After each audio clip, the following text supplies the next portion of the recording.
حاضر ناظر سے اللہ کی ذات ہے. امام زمانہ غائب ہیں تو باقی حاضر بیٹھے ہیں یہاں. امام زمانہ کہاں ہیں؟ یہ غائب ہیں. جب اللہ حکم دے گا تو حاضر ہو جائیں گے.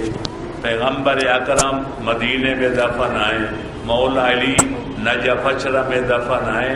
خدا کے بندو یہ اللہ ہے جو ہر جگہ حاضر ناظر ہے، کیونکہ اللہ جسم نہیں رکھتا. علمی طور پہ یہاں بیٹھے ہیں. اللہ فرماتے ہیں نحن اقرب الیہ من حبل الورید. آدمی کی شاہ رگ حیات اتنی قریب نہیں اتنا میں قریب ہوں. لہذا وہ جسم جو رکھنے والی چیز ہے. جبریل بھی جب زمین پہ آتے تھے آسمان پہ نہیں ہوتے تھے، جب واپس جاتے تھے زمین پہ نہیں ہوتے تھے. پیغمبر جب معراج پہ تشریف لے گئے تھے تو زمین پہ نہیں تھے، جب واپس آئے تھے تو کعبہ قوسین پہ نہیں تھے. حضرت علی جب پیغمبر کے بستر پر سو رہے تھے تو غار میں موجود نہیں تھے، جب مدینے ہجرت کر کے آئے تو پیغمبر کے بستر پہ نہیں تھے.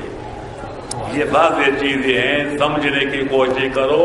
ہمارے پاس کھوکھلے لفظ ہیں کہ ہم ہمارے 14 معصوم حاضر ناظر ہیں.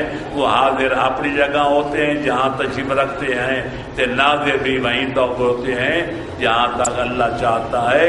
ہر جگہ حاضر ہونا یہ جسم کی شان نہیں. جسم ناری ہو یا نوری ہو ایک جگہ ہوتا ہے. جب وہ سامان سے منتقل ہوگا پہلی جگہ خالی ہوگی دوسری پر ہوگی. حاضر جو ہے اس کی زد غائب کہ امام غائب ہیں. 12 امام کہ اب میں سے 11 امام شہید ہو چکے تو اپنی مقابر میں دفن ہیں. یہاں ہر سال لاکھوں کی تعداد میں لوگ ان کی زیارت کرنے کے لیے جاتے ہیں. وہ یہاں حاضر ہیں، یہاں بھی حاضر ہیں 14 تے باہر بھی حاضر ہیں تے ہر جگہ حاضر ہیں. ایسے آدمی کو پاگل خانے میں بند کرنا چاہیے.